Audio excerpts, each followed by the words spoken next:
Some of you have been here a while now and might know that I'm a pretty lazy man. But how on earth can you have a healthy diet that's also easy and convenient? Well, if you live in the US, it is your lucky day because I've got the perfect solution for you. Factor offers you the chance to get fresh, ready-made meals delivered directly to your doorstep. They're never frozen, they're full of high quality ingredients and packed with nutritional value too. It even offers meals for those following different lifestyles and diets. So what are you waiting for? Go and click that lovely link at the top of the description now. You'll get plenty of money off your first order with Factor and some off the few after too. You'd be a fool to miss out on an opportunity like that. Well, the last episode caused quite the debate in the comments, didn't it? If you haven't seen that episode and you don't want a spoiler, check it out in the eye above. But for now, we have got, well, a decision that's basically been made for us. We've also got something in qualifying that works out pretty nicely. Our easiest and our hardest game of the group back to back. Let's see how we get on.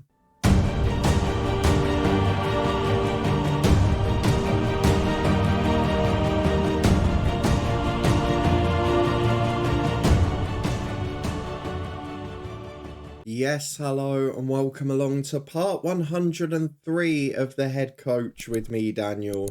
We are back today for our easiest and trickiest game of this European qualifying group, but in truth, barring a disaster, we will be at the Euros after these two matches. First, we face Andorra at home, which should be an absolute bloodbath if we get it right, and then we go away to Ukraine, which may provide a much trickier test. So if you're looking forward to that and seeing how we get on and what squad we've picked today, and please do put a thumbs up on it. There's a few more little bits of squad generation that are gradually being forced with us because I'm not sure any of our experienced players or the old originals are going to make it to the Euros in great shape. We'll have a look at why in a minute.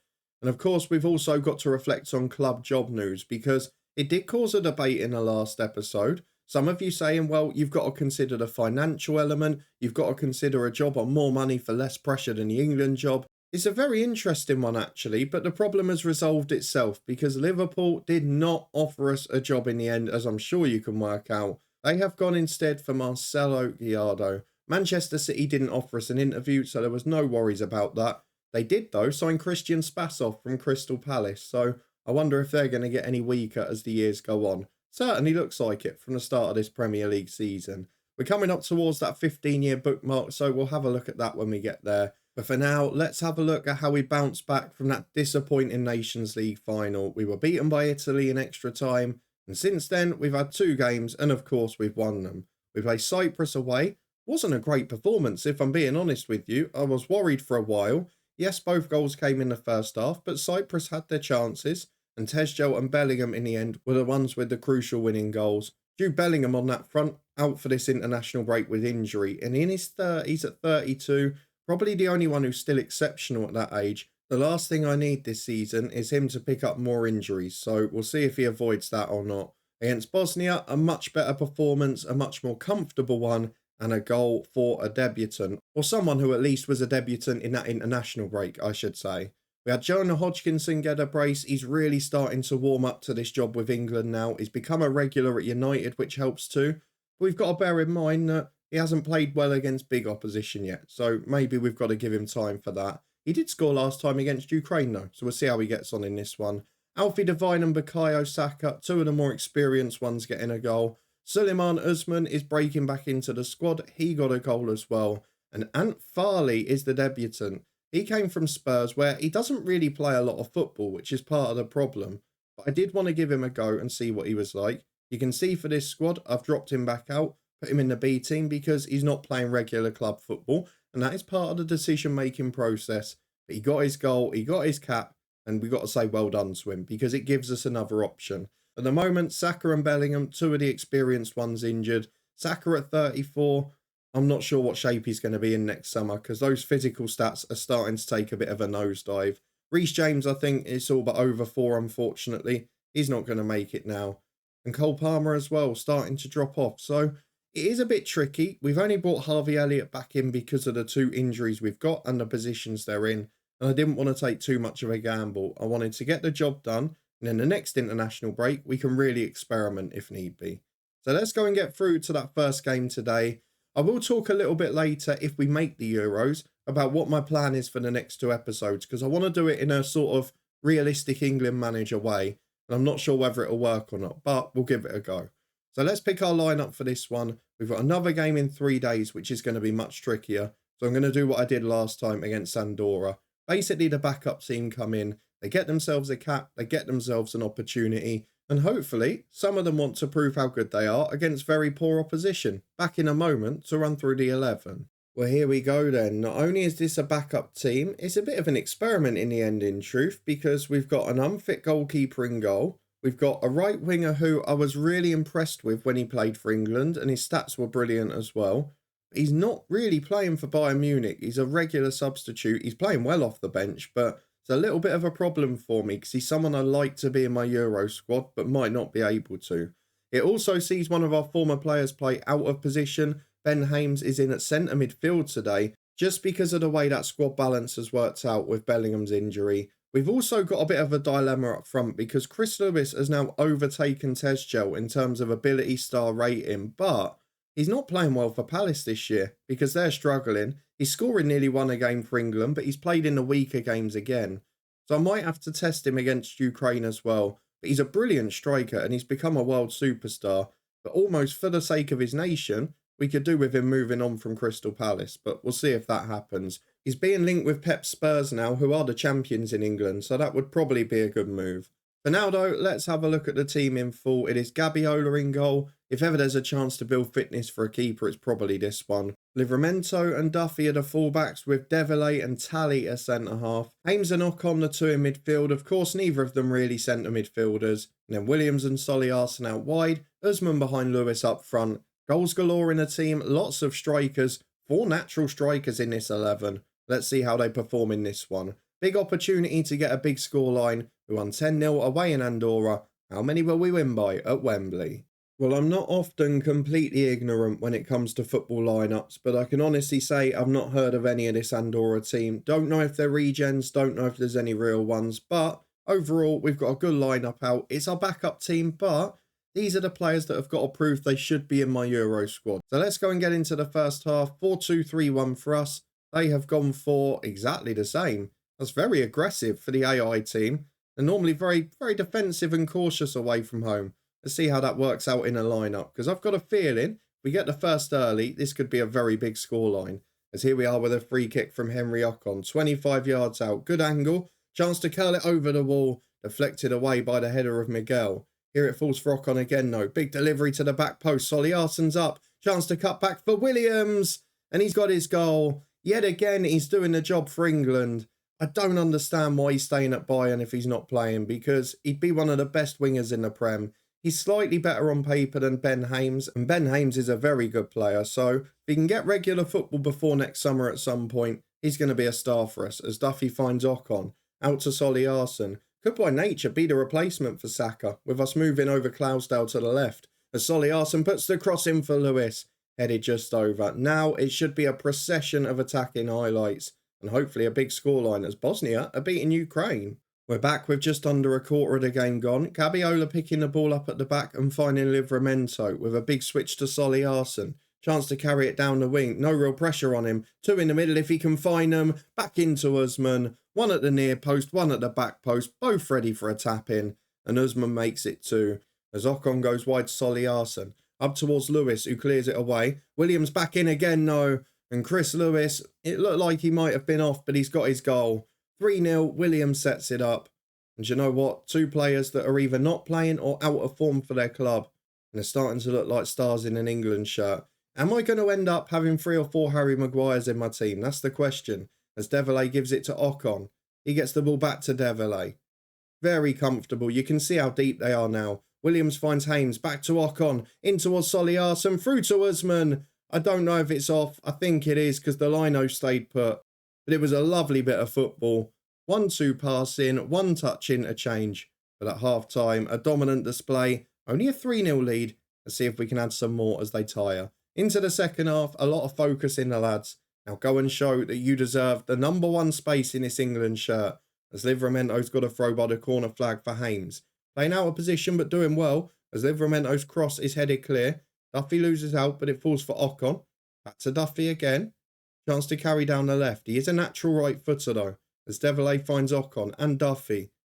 Doesn't quite seem to be the urgency here. Or are they just waiting for the opportunity as Williams on the right, causing havoc again? And he's got another assist for Usman. Daniel Williams, he's going to be such a dilemma next summer. Why have you picked him when he's not playing football? Why have you picked him when he's playing in a farmers league? All of that sort of English press, you can tell it already. As Henry Ocon's got another corner into Devillet, headed away, back to the taker. Into the box he goes, he's got 5 in there. Solly Arsen's 1, volleys in for 5. Andorra retiring, the spaces are opening, and we are starting to find goals with regularity. Could it be 10 again? We've got to chase the scoreline from the reverse fixture. An hour gone, we'll make some changes after this highlight. As Devillet finds Duffy, do get 5 in Euros qualifying as opposed to the other competitions, as it comes out to Marquez on the left. He carries the ball forward, long one downfield. Tally will head it away. Out on the right is Livramento. Finds Marquez, who wins it back for them. Plays the short pass, thought he was going to give it away there, but Devillet heads clear to Ocon. Out to the left to Solly Arsen, who cuts in with the ball. Has Duffy overlapping, but goes himself. 2 in the middle again, 3rd arriving. Usman's up, Williams up. Usman's got it. Back to Hames, Ocon. Out wide to Solly Arsen, into Usman. And there we go, it's 6-0. It's a brilliant move.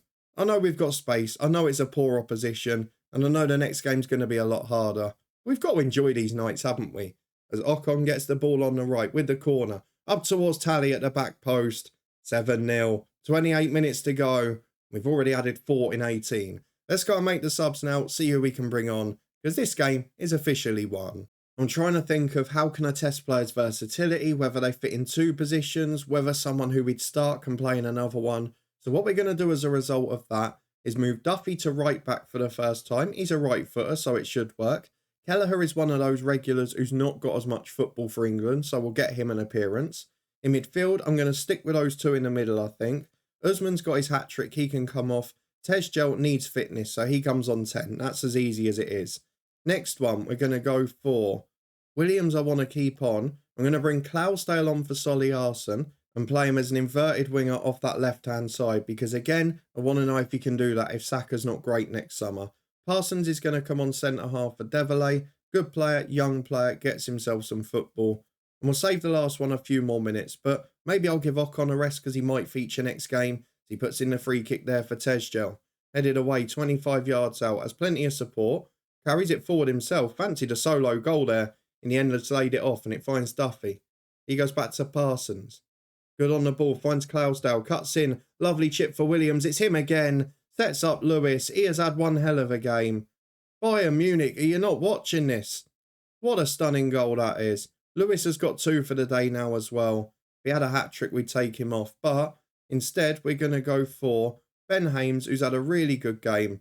He'll be replaced by Jabari Roberts. And again, I want to see if he's really strong in centre midfield. And for this game, I think it'll probably suit him down to the ground. And he is probably one of the closest to a Bellingham replacement, albeit without that attacking brilliance. As Iker Alvarez clears downfield, headed away by Kelleher to Clousdale. Kelleher's somehow got himself booked against Andorra already. Not quite sure how, as Roberts through to Lewis on a hat-trick. Chris Lewis, oh, it's hit the post. Took a big deflection, the finish wasn't great anyway. But it's out for a corner kick, which Ocon will take. In-swinging delivery to the front post.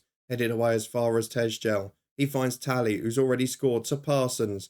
You're not going to have a go from there to centre-half, are you? Kelleher picks it up. Turns back to Parsons, keeping the ball well, making Andorra move. I want to get to 10 again. As Duffy down the right. How good are you on this side? Back to Jabari Roberts. Finds Tally. It's so patient. And to be fair, it's been moved at speed, which helps as Lewis is in. And there's his hat-trick as well. 9-0, 2 hat-tricks for attacking players. It's a good episode, isn't it? As Kelleher finds Clousdale. One more win against Ukraine and we should be there as Tezgel to Roberts. Lewis running off him. Goes alone to Jabari Roberts at the keeper.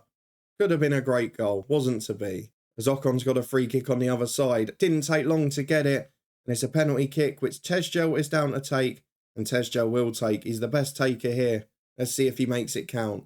Right-footed. I think he's only missed 1 for us so far.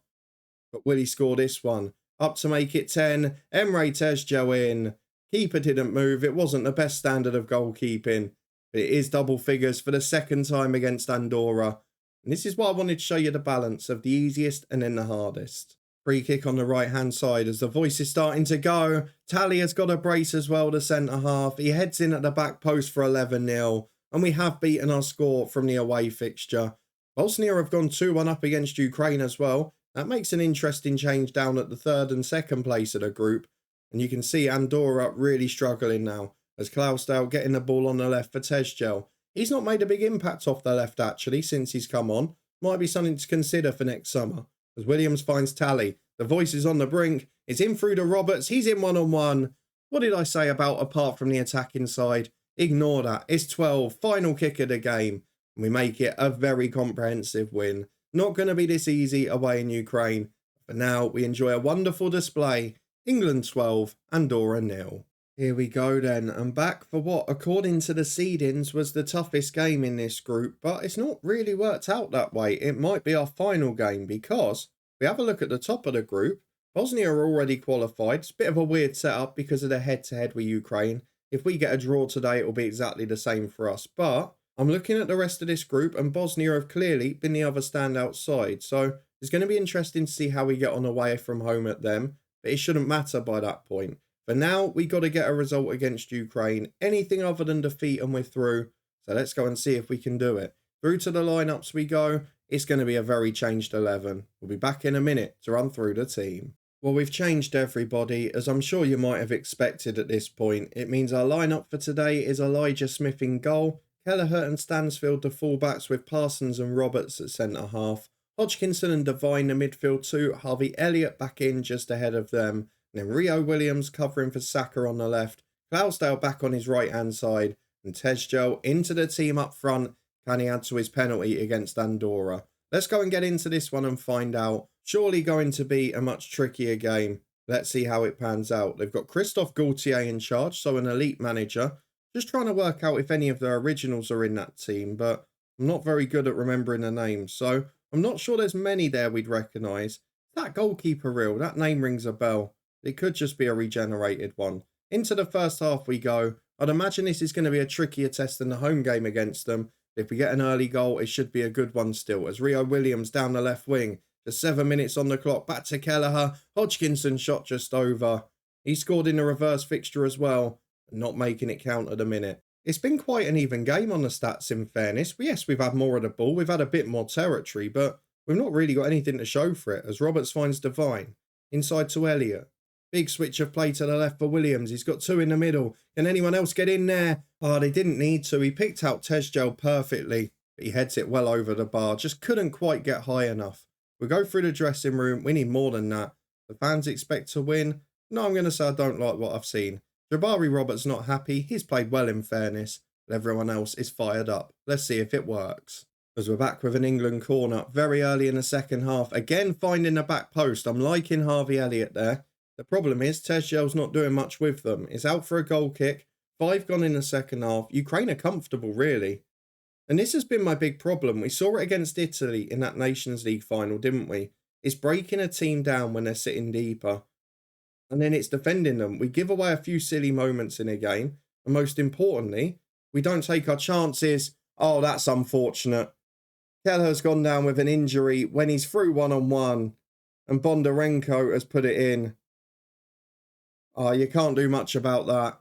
Kelleher's going to have to come off. You've pulled your thigh. You cannot go back on after that. You can't go down, leaving a player in one-on-one to score, and then go down, say you're injured, and then just come back onto the pitch and play on. You cannot shake off the knock. You have cost us the game. Anthony Duffy will come on because, again, I might as well go for the more inexperienced option. But that is absolutely scandalous. Ukraine are going to win this match, you know. I'm going to go attacking now. I'm going to encourage because I just need to get them on board. But if we lose this, it becomes a very different complexion. And I'm not convinced about this England side yet as Klausdale gets down the left this time. Switch flanks completely. Nothing in the tactic for that. Falls for Emre Tezgel though. And I'll forgive him because it works. If we hadn't scored from that, he'd have been a naughty boy. But we get away with one. Tezgel puts it in after Elliott's shot is saved. He's had a pretty poor game, Harvey Elliott. It's got better now, but he's on a yellow card. He's not played that well. I'm going to take him off. I'm going to bring Usman on as the number 10 because we know he knows how to find the goal. I'm going to continue my experiment, I think, with the left-hand side. So I'm going to bring on Williams, who's not 100% fit. but he's about 95. He'll be all right. And then we'll put Clousdale out to the left-hand side as an inverted winger on attack. We're also going to go for... Alfie Devine's not had the best game, but I've not really got an option there. So I might have to go for Livramento instead. I'm going to go for Stansfield in there. Livramento right back for Stansfield. We've got 25 minutes. It's one apiece. And Ukraine have got a throw at left back with Chokpo. He's got time on the ball. We're not pressing that high, which isn't against the tactic really, but I'd like to see a little bit more as Parsons wins it for Hodgkinson. Smith gets it wide to Duffy. He brings it down. Again, no rush to get it forward, which is fine. I want us to stay patient and play the right game. But he needs a bit more tempo as it's up to Usman. Beats the goalkeeper and just beats the post as well. One of the youngest in the squad. And Devine's knackered now as well. I'm going to have to do something. I can either bring on Ben Hames in the middle or Tally at the back and push forward Roberts. But I don't want to mess with the back line. So Devine will come off. Hames will come on. We'll keep it nice and simple. 15 to go. Continues the positional experiment with another player. I've not been enthralled by this performance. We've got better late in the game.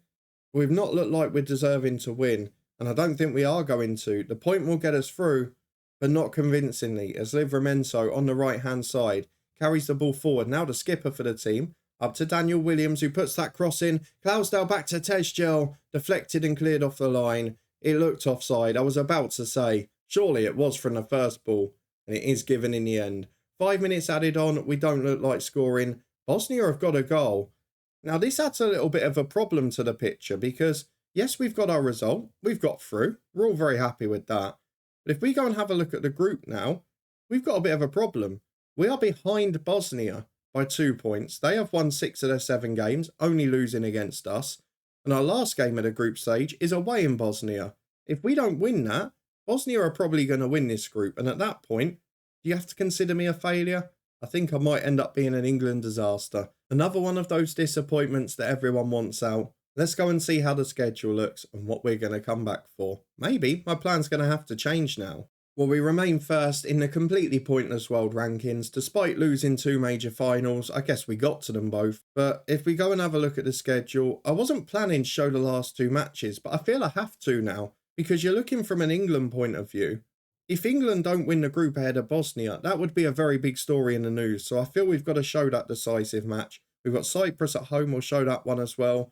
Bosnia's other game is against nobody. They've played 7 already. So I think we're going to find out just how good we are in that game. If we can't win away at Bosnia under pressure, if we can't win away at Ukraine under pressure, then we've definitely got to worry for the Euros, haven't we? Big misses in Bellingham and Saka might make my decision on what to do if they're fit because they still contribute goals and assists. And although we won 12 against Andorra, the first team didn't do it. And that's going to give me some food for thought when we get to next summer. The plan was after this, we'd have won the group, we'd have gone through to the Euros, and then I was going to do like a big squad announcement video, introduce the players, do a sort of build-up event for the tournament, and then start to show the games themselves. But for now, we've got to focus on winning our qualifying group. Not going to affect us getting to the tournament, but it is a matter of pride and a matter of respect for this England team now. So Bosnia away is a bigger game than I thought. We will be showing that one next time. If you're looking forward to it and you did enjoy the frustration of that second game today, then please do put a thumbs up on it. It does show what a few injuries could do to our squad next summer. Really worried if we don't have our first goalkeeper. Really worried if we lose a centre half. There are a couple of positions where we have no world-class backups, and that could be a problem. Let me know in the comments in advance, do you think we beat Bosnia? Do you think we'll top the group, or will we be stuck with second place? And how do you think we're going to get on in the Euros? We'll see how many of you are right over the next couple of episodes. If you want to find out if we get any offers, any disruptions to our plans for the Euros, then subscribe and turn that notification bell on. We'll be back for the group decider in a couple of days' time. Hopefully we'll get through in top spot. In the meantime, though, there's club football tomorrow, a new season transfer special, and a first European qualifier from our Build a Nation save in the eye above. There's also links up there to the Twitch channel, the football podcast, and the US sponsor Factor as well. Thank you very much for their continued support. And a big thanks to you guys as well. Your support is massively appreciated. Thank you for watching as always. Hopefully, we'll be able to put things right in the next episode. Otherwise, it might be an embarrassing qualification.